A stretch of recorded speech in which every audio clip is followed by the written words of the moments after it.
একটা সত্য কথা আমি সবসময় বিশ্বাস করি যে আমি মনে করি আমার কাছে পৃথিবীর কোনো কিছুর কন্ট্রোল নাই। ওটাতে আমি ধনী হব না গরিব থাকব, আমি রোগ আক্রান্ত হব নাকি সুস্থ থাকব। আমার একটা শখ আছে কোথাও ঘুরতে যাওয়া, শুধু দেখি, কিন্তু আমি ঘুরতে যেতে পারি না। আমি ধরে নিচ্ছি এটা আল্লাহ আমাকে এখন পর্যন্ত চাচ্ছে না আমি ঘুরতে যাইতে পারি, ভালো মন্দ খাইতে পারি।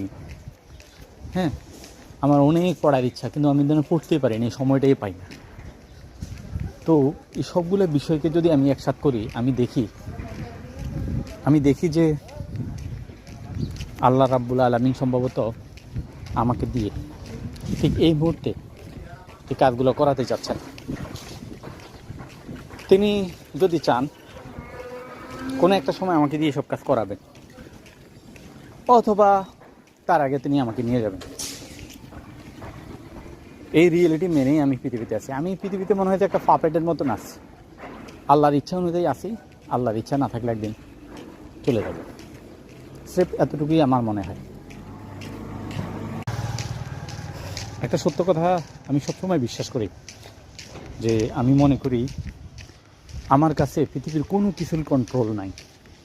ওটাতে আমি ধনী হব না গরিব থাকব, আমি রোগ আক্রান্ত হব নাকি সুস্থ থাকব। আমার একটা শখ আছে কোথাও ঘুরতে যাওয়া, শুধু দেখি, কিন্তু আমি ঘুরতে যেতে পারি না। আমি ধরে নিচ্ছি এটা আল্লাহ আমাকে এখন পর্যন্ত চাচ্ছে না আমি ঘুরতে যাইতে পারি, ভালো মন্দ খাইতে পারি। হ্যাঁ, আমার অনেক পড়ার ইচ্ছা, কিন্তু আমি যেন পড়তেই পারি না, এই সময়টাই পাই না। তো এই সবগুলো বিষয়কে যদি আমি একসাথ করি, আমি দেখি যে আল্লাহ রাব্বুল আলামিন সম্ভবত আমাকে দিয়ে ঠিক এই মুহূর্তে এই কাজগুলো করাতে চাচ্ছেন। তিনি যদি চান কোনো একটা সময় আমাকে দিয়ে সব কাজ করাবেন, অথবা তার আগে তিনি আমাকে নিয়ে যাবেন। এই রিয়েলিটি মেনেই আমি পৃথিবীতে আছি। আমি পৃথিবীতে মনে হয় যে একটা পাপেটের মতন আছি।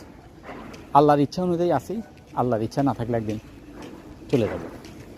স্রেফ এতটুকুই আমার মনে হয়।